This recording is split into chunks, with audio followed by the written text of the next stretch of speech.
이러한 강세 지속성이 좀 없다라는 게 지금 반도체 주들의 하나의 또 저희가 가슴 아픈 부분인 것 같은데요. 저는 또 장비주 관련해서도 말씀을 드려보고 싶은 게 사실 지금 방금 뜬 속보이기는 한데요.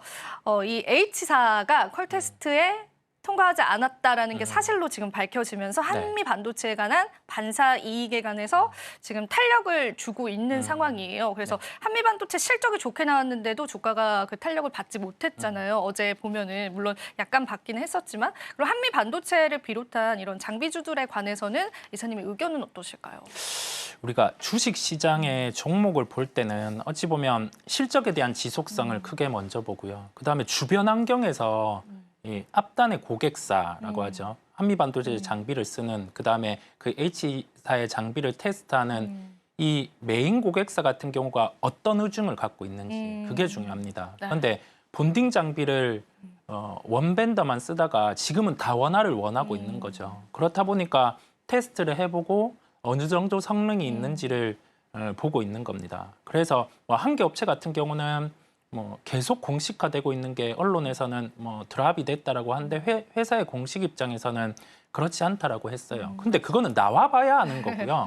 여기에서 우리가 좀 왈가왈부할 필요는 없고 그다음에 한미 반도체 같은 경우는 오늘 주가가 한 9% 정도 하락하고 있는 상황이에요. 이게 왜냐라고 하면은 고객사가 원하는 건 다 원하다 보니까 그래서 뭐 주가적인 측면에서 봤을 때는 굳이 뭐 어떤 업체 같은 경우가 탈락했으니까 여기가 수혜고 지금 공격적으로 뭐 한미 반도체를 매수하기보단 오늘은 좀 지켜보시는 게 낫다라는 말씀을 드립니다. 네, 여전히 이제 보수적인 관점에서 저희가 계속 이야기를 나눠야 될 것 같습니다. 참 오늘 시장에서 반도체주 약세도 그렇고 전반적인 섹터 단의 약세들도 좀 두드러지고 있잖아요. 그러면 이사님께서 그래도 저희가 조금 눈여겨볼 만한 섹터, 그러니까 지금이 기회가 될 수 있는 섹터군들도 있을까요?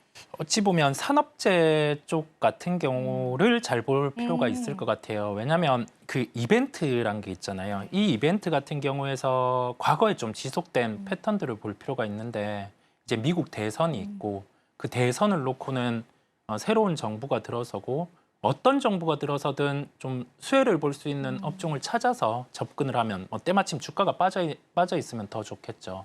네, 그런 부분을 찾아볼 필요가 있는데 그 새로운 정부가 들어섰을 때 매번 미국에서는 인프라 투자에 관한 예산을 책정을 해서 1년 초기에 가장 많이 쓰다 보니까 개인적으로는 산업재 같은 경우로 관심을 가지고 지금은 살펴보고 있습니다. 네. 그러면은 저희가 대선을 앞두고 이제 대선 이후에까지도 이 산업재에 관한 전략들이 유효하다라고 보시는 거고 그 이후에 또 주가 탄력을 받을 수 있다라고 보기 때문에 오히려 지금 시점이 기회다라고 보시는 거죠, 이사님은? 네, 더 타이트하게 시점을 잡아 본다라고 하면 지금 미국 그다음에 뭐 중국 일부에서는 아직 그 인프라와 관련된 굴삭기의 재고가 높은 수준입니다. 그러면 당연히 가깝게 시장 안에서 3분기 실적은 안 좋을 수 있어요. 판매가 안 되고 바이어가 재고를 지고 있는 상황이다 보니까요.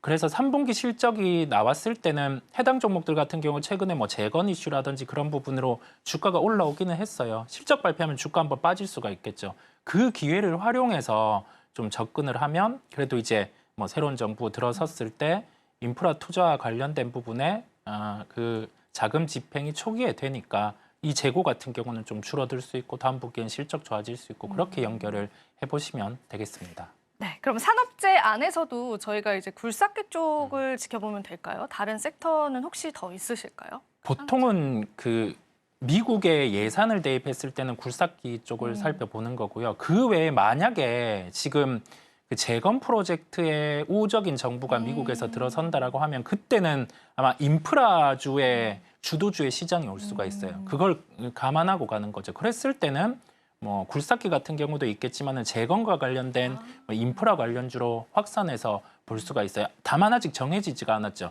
가능성만 있는 거다 보니까 이러한 뭐 어떤 이벤트가 발생했을 때 대응을 뭐 어떻게 하겠다라고 큰 그림을 그려서 지금 볼 시기임을 말씀드립니다. 네, 저희가 이제 또 반도체주에 관한 약세들을 또 접어두고 집중을 해야 할 섹터 쪽에서는 산업재 관련해서 말씀을 해주셨는데 우크라이나 재건 관련해서 말씀을 해주셨잖아요. 네. 안 그래도 이제 간밤에 우크라이나 대통령이 전쟁을 빨리 끝내겠다 이런 발언들을 하면서 약간의 주가 탄력을 받나 그렇게 저도 지켜보긴 했었는데요. 우크라이나 재건 관련주는 그래도 약간 테마성으로 엮이는 부분들이 있지 않을까 싶어서 그럴 땐 또 전략을 달리해야 되지 않을까요? 네, 지금은 뭐 테마로 반응하는 종목들이 몇몇 있어요. 뭐 SG라든지 뭐 SY 스틸텍 이런 작은 종목들이 그렇게 반응을 하는데 실제 재건이 진행되게 되었을 때는 각 국가에서 예산을 좀 각출하죠. 뭐 미국 얼마, 뭐 우리나라 맞아요. 얼마 이렇게 네. 각출을 해서 뭐 거기에 대해서 뭐 우리나라 기업 어느 정도 배분, 뭐 미국 기업 어느 정도 배분 이렇게 돼서 진행을 하는 거다 보니까 그때는 좀 상황이 달라질 수 있어요. 작은 종목보다는 대형주 쪽 같은 경우가 부각될 수 있다 보니까 우리가 그 가능성이 현실화됐을 때는 주가로 이렇게 연결돼서 강한 반등이 나타나다 보니까 그 그림을 그리고 준비하고 있는 거죠. 이게 나타났을 때는 어떤 거 사야 된다 하면 그거 사면 되는 거고 딴 게 나타났을 때는 이거 안 하면 되는 거고 네, 그렇게 보시면 되겠습니다. 네, 저희가 또 재건 관련해서도 좀 지켜봤고요. 대선 이후에 실제로 인프라 투자에 관한 그러한 가능성들 제기가 되면서 조금 더 긴 호흡으로 지켜볼 수 있는 섹터다라고 보시면 되겠습니다. 자, 오늘 또 반도체에 관한 이야기들도 같이 해주셨는데요. 저희가 또 시장에서 어떤 전략들을 가져가봐야 되는지 오늘 계속돼서 저희 열심히 한번 나눠보도록 하겠습니다. 자, 그럼 지금 저희가 또 준비한 시간이 있습니다. 섹터에 관한 이야기들과 함께 또 오늘 시장의 이슈에 관해서 저희가 면밀하게 좀 풀어봤거든요. 은혜로운 섹터를 보면서 여러분들 함께 이야기 나눠보면 될 것 같습니다. 자, 은혜로운 섹터 잠시 뒤에 이어집니다.